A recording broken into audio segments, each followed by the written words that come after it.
Hey everyone, thank you so much for joining. We're going to be talking about small changes, big impact today. So at a really high level, we'll be talking about a 120-day plan for digital experience success and what that means when it comes to setting up your digital experience program. I'm joined here today with Jess. I'll let her introduce herself in just a second, but my name's Chris Ray. I'm a senior digital experience strategist with Medallia. I've been with the company for about 5 years, working on delivery roles, sales roles, and a few other things. But I'm looking forward to talking with you all today.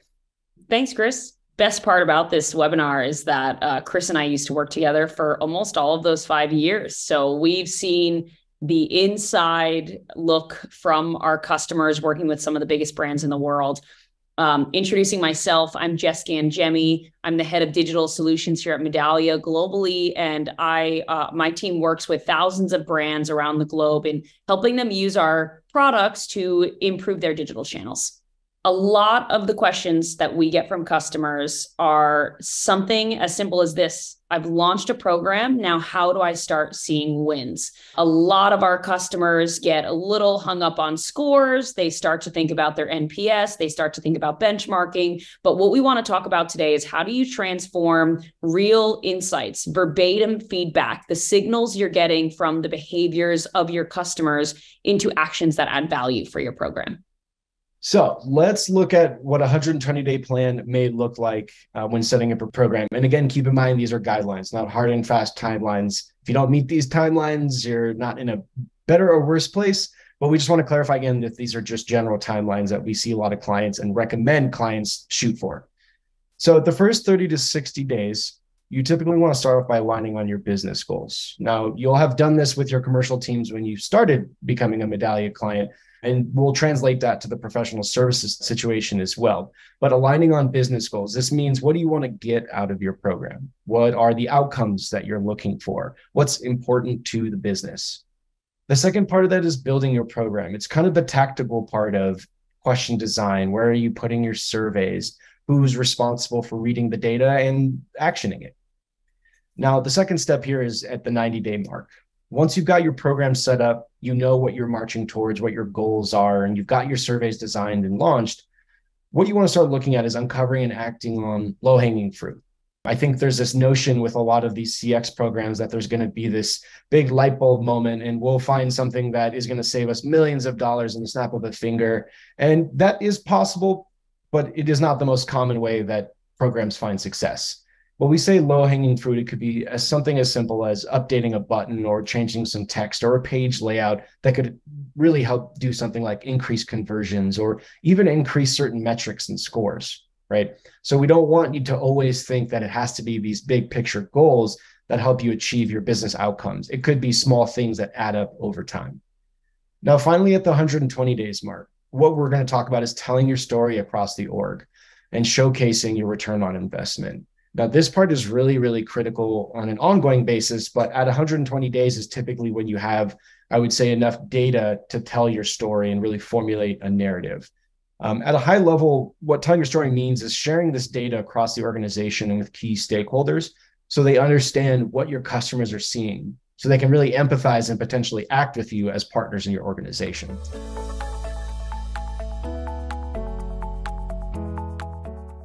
So, we've talked about 30, 60 days. Let's talk about 90 days, right? That means your program's live at this point. You're collecting feedback. You've aligned to your business goals. You've got signals coming in. You've got comments coming in. Hopefully, you've got things like text analytics as well to break down your unstructured text from your digital surveys. But at 90 days is when really you can start looking at taking small actions that could hopefully lead to big impact. So like we talked about at the beginning, while you always maybe want that home run find, I want to set expectations that uncovering the small, the single hits, the small little low-hanging fruit is totally valid thing to work for. So when we talk about uncovering low-hanging fruit, let's talk about how clients may do that. And I know you've done this as well, working, with other tools at previous jobs before Medallia, but how do we uncover these low-hanging fruits, right? Like what do clients usually do? And in my experience, and I know in your experience as well, they look at aggregate level trends. And so what I mean by that is dips or spikes in your aggregate level metrics. So it could be OSET, it could be NPS, it could be your customer effort score. But metrics aside, provided metrics from your customers, things like volumes, survey volumes as well is something you could look at. That could be an indicator of a problem or a challenge in certain journeys, right? So looking at data longitudinally and spiking in dips over time could help you understand, did it coincide with a release? Did it coincide with the change that you had in your app or your website? So some things to keep in mind, but starting at a high level aggregate trends, typically where you want to start around 90 days with your investigations. A lot of customers, they get so hung up on like my volume here is not high enough. And they feel like they really need it to be high in order to make changes. And that's really not true. And we really want to get out of that mindset. If your volume is what it is on a certain journey, what is that volume telling you just in itself? It could go two ways. You could actually have some feedback in there to uncover to say, oh, here's trends that people are talking about. Even though I don't have as much volume to validate it, we're going to wait a little bit longer to see if this really becomes a trend or a pain point for our end users. Or sometimes if your volume's not there, maybe it's truly not an issue. Again, going back to that passion methodology I shared, if your customers aren't passionate about, they're not passionate about sharing that experience, sharing any experiences around that particular journey, maybe you should look elsewhere for those aggregated trends, because that's actually a good thing. There's nothing wrong with that. And then the other point here is don't be afraid to think small. Similar to what I was saying, sometimes the biggest problems for your end users, for 200 users, sometimes those problems are easy things to fix and they're low-hanging opportunities for you to take action on. Absolutely.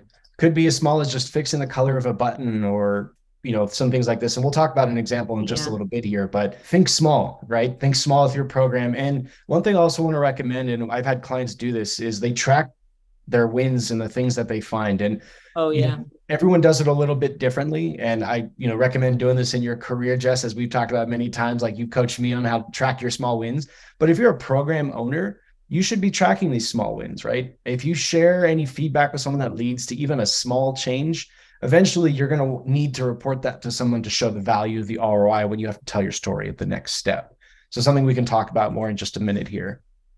So we've talked about the strategies for uncovering low-hanging fruit and how we'd recommend going about it and what we see clients do. We talk about tracking wins, but let's dive into like a specific example of someone uncovering low-hanging fruit. So we've got a healthcare example with a client who was really focused on reducing operational costs. And I do want to talk a little bit about how they went about it. What about using the kind of framework from the previous step that they did, what led to this. So in this healthcare example, the first thing we'll look at here is their program design. What this client was really focused on was enhancing their digital experience, right? And like we've talked about, reducing operational costs, reducing contact center volumes specifically, right? Earlier, we talked about digital experiences driving calls quite a bit. How would contact center know that? How would digital channels know that? Well, this healthcare company was really focused in on that specific point. They really wanted to understand the key journey and the dropout. So they designed their program with a lot of abandonment surveys. Now, for those of you who aren't familiar, abandonment surveys, and we briefly touched on this, but Medallia Digital has a way for customers to launch a survey that can stop someone from leaving a web experience to ask them a couple of questions while they're on their way out the door, just to understand, the why behind that. So that was the first thing that this healthcare company did. They launched abandonment surveys on self-service journeys around login and paying a bill, so that when someone does hit those pages and attempts to leave, they had that understanding of why that was happening. The second thing that they did was pairing survey responses with session replays and heat maps. Another tool that is on the digital suite, bag of tricks, I'll say, is digital experience analytics. And that allows us to not only capture session replays and heat maps, but it also lets us capture a whole list of behavioral analytics that we can pair with your survey data. So they deployed that as well. The last thing they did is we worked with them to design role-specific alerts for spikes in feedback, drops, and scores. So they're critical metrics around self-service journeys. So just to take a quick step back, it was survey design on abandonment, It was pairing survey data with digital experience analytics, such as session replays, heat maps, and behavioral data. And then the third thing was role specific alerts, right? So that was the very tactical, here's how we're going to listen, here's how we're going to understand, and then here's how we're going to make sure that we are getting alerted to like critical points. Pretty succinct, pretty easy to do with Medallia's digital suite. The point here on how they activated the org, fix went out in under an hour. I'm hearing that a lot, that example of some of our clients saying, you know, once we uncovered this, like our development team executed it in 1 week or executed it in 1 hour. And they had the framework in place and they were able to tell that story of how it's impacting their bottom line to get that outcome. So that's something to take note as well, that the small changes can lead to big impact. I don't mean to put the whole plug of the webinar here, but small changes also create a great relationship with your digital product owners and your web developers to get bigger fixes in later. Yeah, absolutely. I like this. I like this philosophy in life too, right? If it's anything around things like getting fit or losing weight, small steps in the right direction. That's true. You're not going to get far unless you take small steps to start.